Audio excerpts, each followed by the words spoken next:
Si las puertas se te han cerrado, recuerda que siempre hay una puerta abierta para ti. Puerta Abierta, un programa con el doctor Guillermo Torres.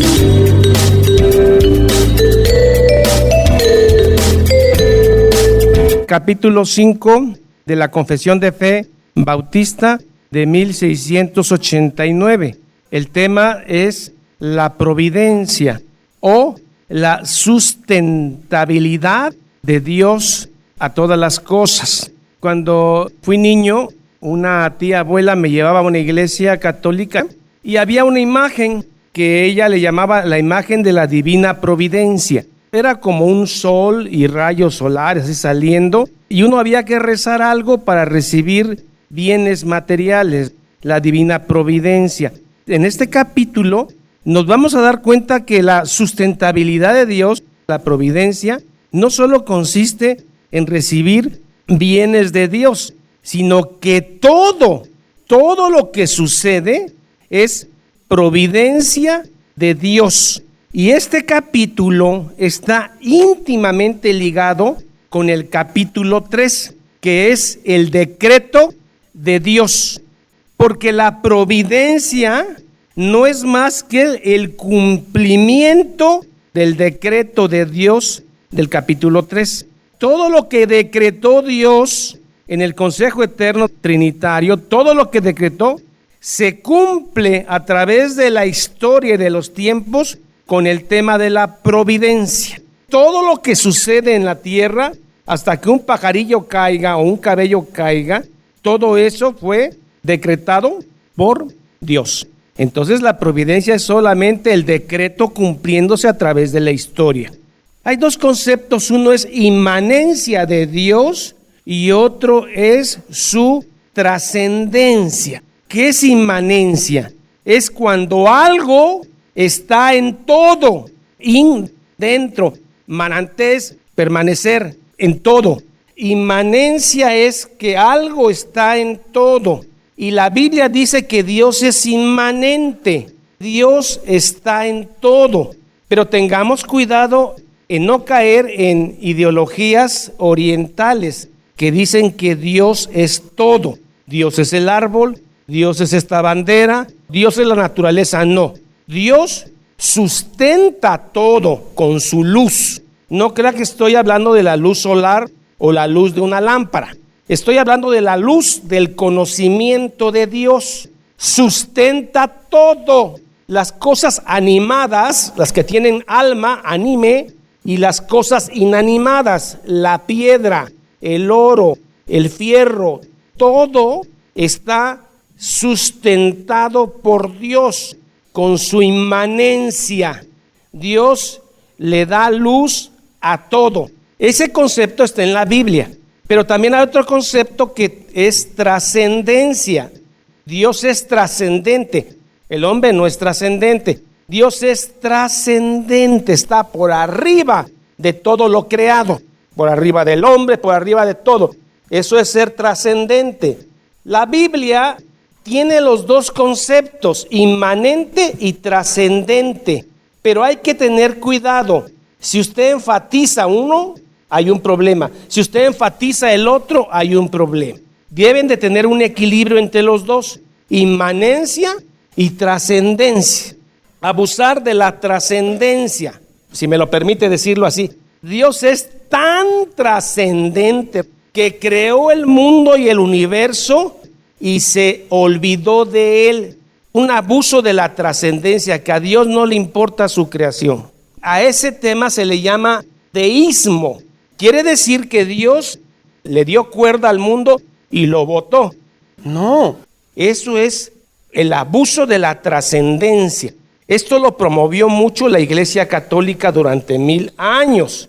Decir que Dios, si me permite el término, Dios era tan trascendente, tan importante. Sí le importaba, pero dejó gente encargada de comunicarse con él y los demás, los sacerdotes. Dios es tan trascendente que no puede estar en cosas tan banales, y entonces hace el deísmo. Y el problema del deísmo, estoy hablando de un abuso de uno de ellos, que es la trascendencia. El deísmo te puede llevar al secularismo. El secularismo dice que Dios nada más está en lo divino. Dios nada más está en la misa, en el momento eucarístico, pero Dios no está en la playa, Dios no está en el colegio, Dios no está en el trabajo. El deísmo te puede llevar al secularismo, que nada más Dios está en lo divino, no en lo ordinario. El secularismo es peligroso porque te puede llevar al ateísmo. Es un Dios tan ocupado que a lo mejor ni existe. Eso es por abusar del tema de trascendencia.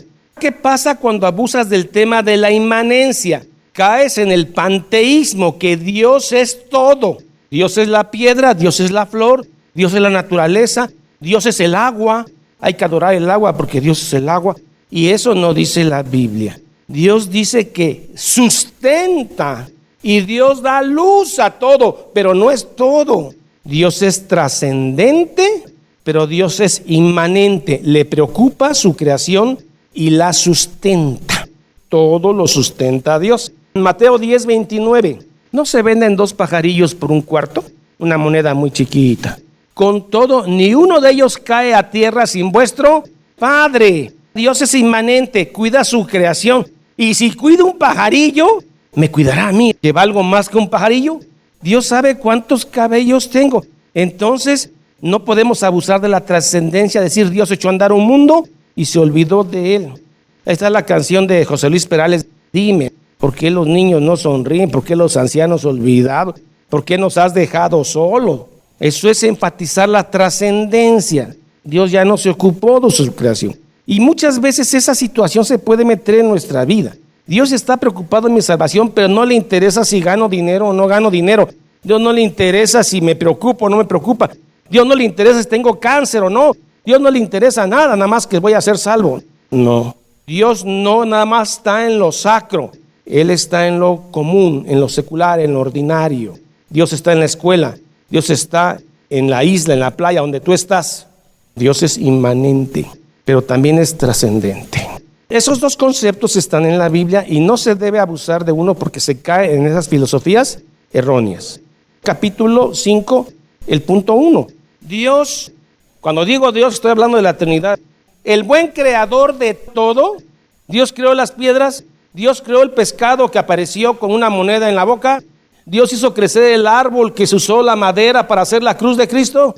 Dios sustenta todo. Como Dios ya sabe que me va a dar cáncer, ¿para qué me hago estudios? Es una negligencia. Dios dice que debemos ser diligentes y hacernos nuestros estudios propios. Si se puede prevenir, pues qué bueno. Si no, pues entonces con fe vamos a combatir esto y con medicamento. Dios, el buen creador de todo, en su poder y sabiduría infinita, inmanencia, sostiene, dirige, dispone y gobierna todas las criaturas y cosas. Si a usted le cae una piedra en la cabeza, no hay suerte. Dios había decretado que esa piedra se iba a mover. Sostiene, dirige, dispone y gobierna todas las criaturas y cosas. Hebreos 1:3. Hablando de Cristo, dice, el cual siendo el resplandor de su gloria y la imagen misma de su sustancia, y quien sustenta, providencia, todas las cosas con la palabra de su poder, su luz, su palabra, habiendo efectuado la purificación de nuestros pecados por medio de sí mismo. Él sustenta no solamente los seres animados, sustenta todo y decreta todo lo que acontece en nuestra vida. Job 38:11, él le dice que le puso límite al mar. Isaías 46 dice, haré todo lo que quiero, desde la más grande hasta la más pequeña de las cosas, por su sabia y santa sustentabilidad o providencia. Dios cumple con los propósitos por los cuales Él creó estas cosas. ¿Y todo esto para qué? Para la alabanza de la gloria de su sabiduría. Dios tiene control de todo. Para la alabanza de su gloria, de su sabiduría, poder, justicia, bondad y misericordia. Todo lo predestinó Dios, Efesios 1. El punto 2, aunque con respecto a la presciencia y decreto de Dios, recuerden que ese es el capítulo 3. El decreto de Dios es la causa primera de todas las cosas, porque lo que decretó se va a cumplir por la providencia. Todas las cosas sucederán inmutable e infaliblemente. Hechos 2:23. A Jesucristo, entregado por el determinado consejo, estaba predeterminado que Jesús naciera en Belén de una virgen, fuera carpintero. Todo estaba. Estaba la crucifixión, pero no porque Herodes quiso ni Pilato, o porque Judas traicionó, sino porque el anticipado conocimiento de Dios. Prendiste y mataste por manos de inicuos crucificando. Dios usó las manos de los inicuos. Dios usó a Judas, pero Judas es responsable y los inicuos son responsables. Pero Dios usó esa maldad para sus propios fines. No es Dios que engendra la maldad. Ocupa la maldad de estos seres que están hechos para la maldición, para su consejo y lo que Él ha predeterminado. De modo que nada ocurre por suerte o fuera de la esfera de su providencia. ¿Se acuerdan cuando aventaron suertes para escoger al sustituto de Judas? Dios sabía qué es lo que iba a pasar y que Matías iba a ser elegido. De modo que nada ocurre por suerte, nada ocurre por fuera de su providencia. El accidente automotriz, el descafamiento económico, nada está fuera de la providencia de Dios. La fecha, la hora, el día de la cita con la muerte, que es el día de nuestra mejor vida, está predeterminado, está decretado y por la providencia se va a cumplir. Punto 3. Dios en su providencia ordinaria hace uso de medios. Juan 9:6. Y aquí Dios usa el lodo para hacer ver a un ciego. Pero la pregunta es, ¿Dios puede darle la vista a alguien sin lodo? Sí, con el poder de su luz, de su palabra. Pero aquí Dios usa un medio. Dicho esto, escupió en tierra e hizo lodo con la saliva y untó con el lodo los ojos del ciego y el ciego vio.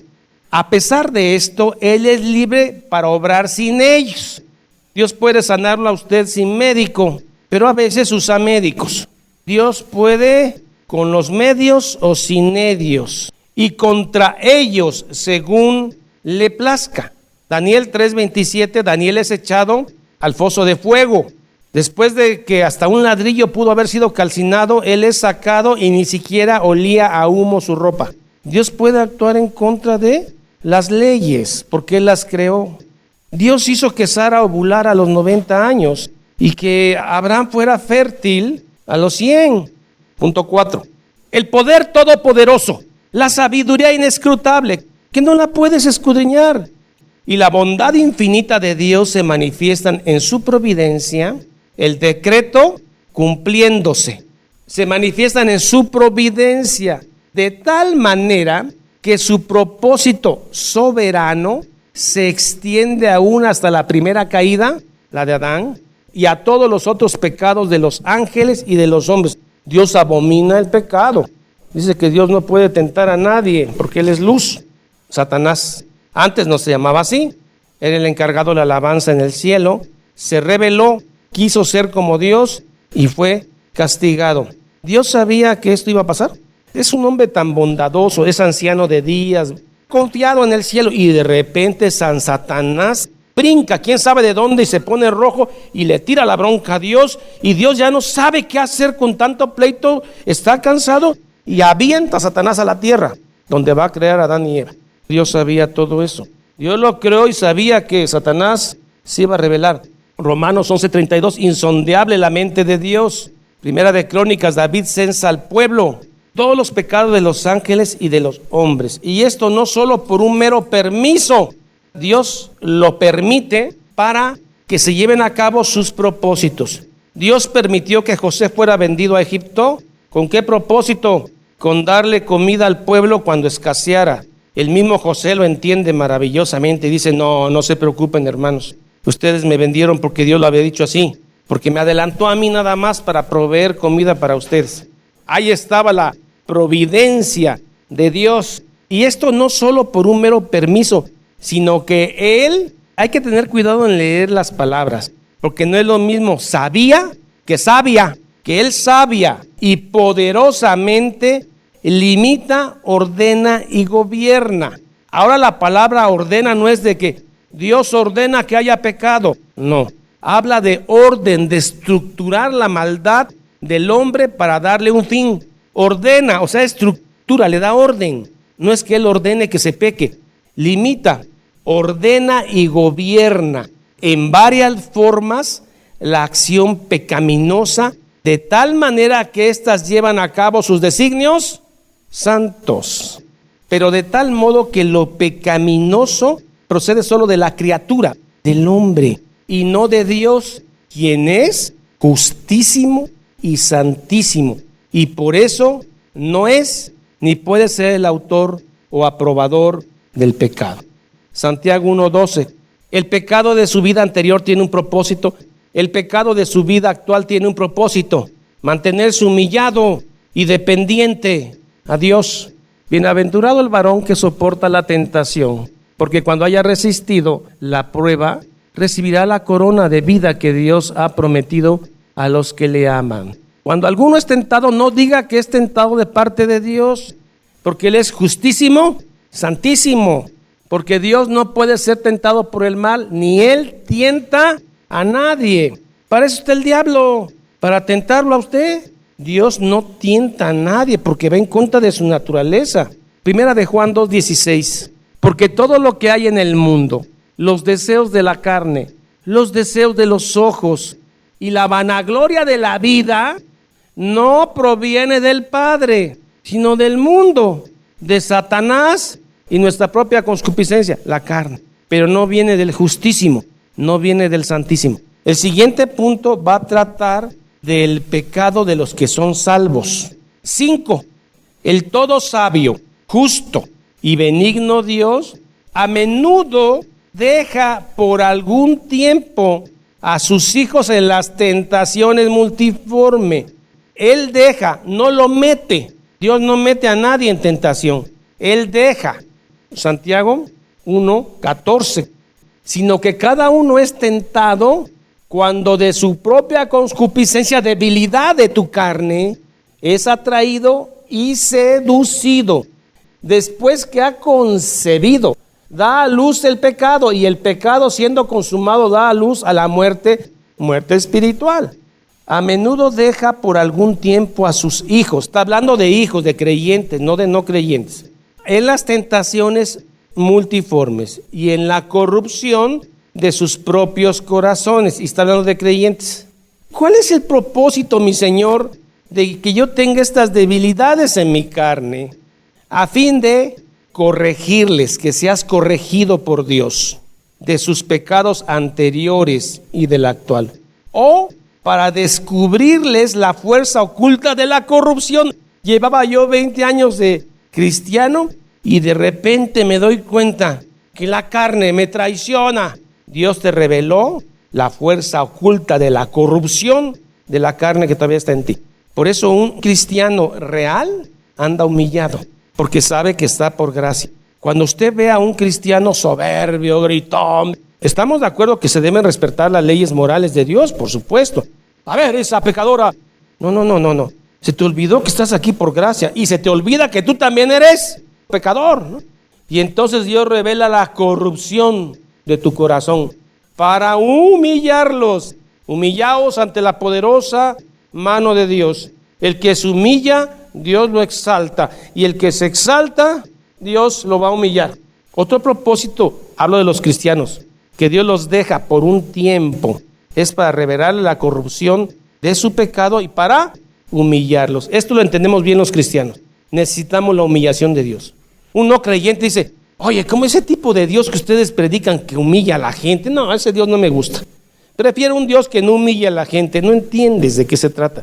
Cuando somos humillados, hermano, nuestra dependencia aumenta con Dios para humillarlos y para infundir en ellos el sentimiento de una dependencia más íntima con Él y constante para su apoyo.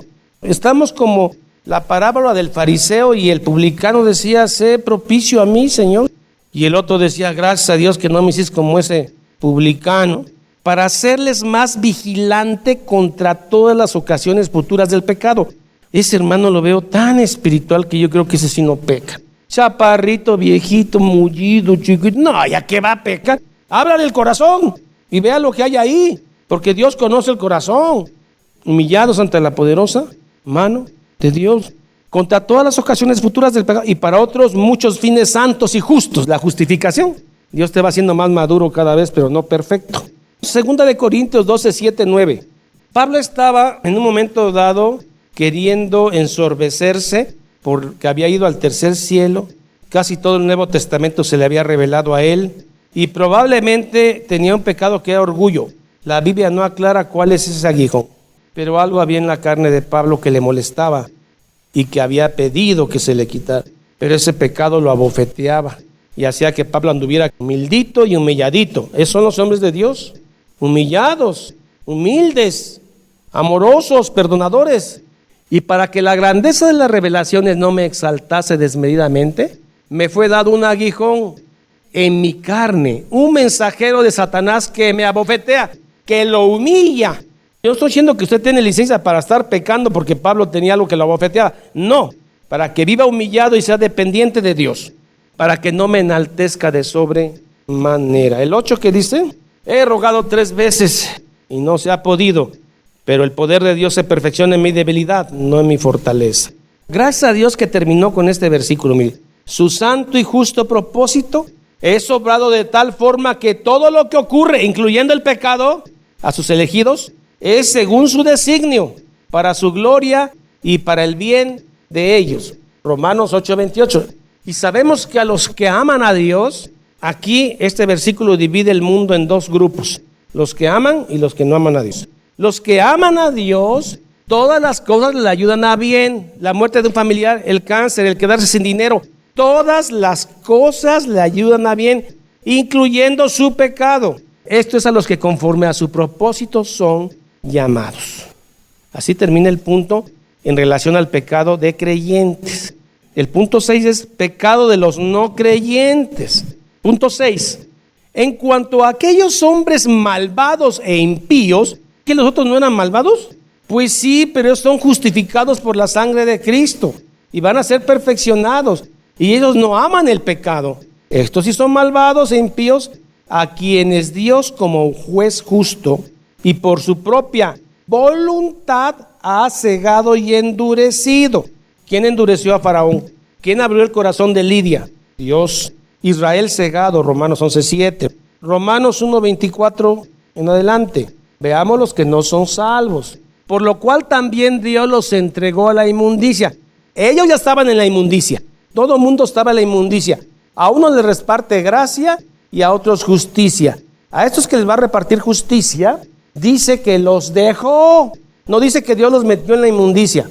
En la concupiscencia de sus corazones, de modo que deshonraron entre sí sus propios cuerpos, ya que cambiaron la verdad de Dios por la mentira del diablo, honrando y dando culto a las criaturas, idolatría, antes que al Creador, el cual es bendito por los siglos. 1:26. Por esto Dios los entregó a pasiones vergonzosas, pues aún sus mujeres cambiaron el uso natural, homosexualidad. 27. Y de igual modo también los hombres, dejando el uso natural de la mujer, se entendieron en su lascivia, unos con otros, cometiendo hechos vergonzosos, hombres con hombres, los dejó. Son no creyentes. Les negó su gracia. A los anteriores les dio gracia, a estos les dio justicia, negándole su gracia, por lo cual su gracia podía haber alumbrado sus entendimientos y ejercitado sus corazones. Y los deja expuestos a objeto que son causa de pecado debido a la corrupción humana, muy propio de la naturaleza humana. Segunda de Tesalonicenses 2:10. Y con todo engaño de iniquidad para los que se pierden, por cuanto no recibieron el amor de la verdad. Por esto Dios les envía un poder engañoso de Satanás. Dios envía, Satanás cumple. Por esto Dios les envía un poder engañoso para que crean la mentira y a la vez los entreguen sus propias concupiscencias, a las tentaciones del mundo y al poder de Satanás. Éxodo 8:15. Pero viendo Faraón que le habían dado reposo, endureció su corazón y no los escuchó. Él ordena, restringe, limita el pecado para sus fines santos. De donde sucede que se endurecen bajo los mismos medios que Dios emplea para ablandar a los demás. Dios, usando el mismo medio, hace que unos se endurezcan y otros se ablanden. El Evangelio de Cristo, cuando es predicado, usted se da cuenta que a unos los endurece y a unos los hace blanditos. Y entonces una misma verdad bíblica puede hacer que alguien diga: Dios es precioso, Cristo es precioso, Y otros se enojan y dicen ese mito de la cruz, esa mentira de la cruz que tiene idiotizada al mundo. El mismo mensaje endurece a uno y se enoja, y a otro lo ablanda. Pero déjeme decirle qué es lo que ha hecho el Evangelio en el corazón de usted que es creyente. Primera de Pedro 2:7. Pero vosotros, ustedes, los creyentes, pues los que creéis, Él es precioso. ¿Para usted Cristo es precioso? Eso viene de Dios. Eso no se lo reveló carne ni sangre, sino el Padre que está en los cielos. Para los que no creen, la piedra que los edificadores echaron, Cristo, ha venido a ser la cabeza. Punto 7.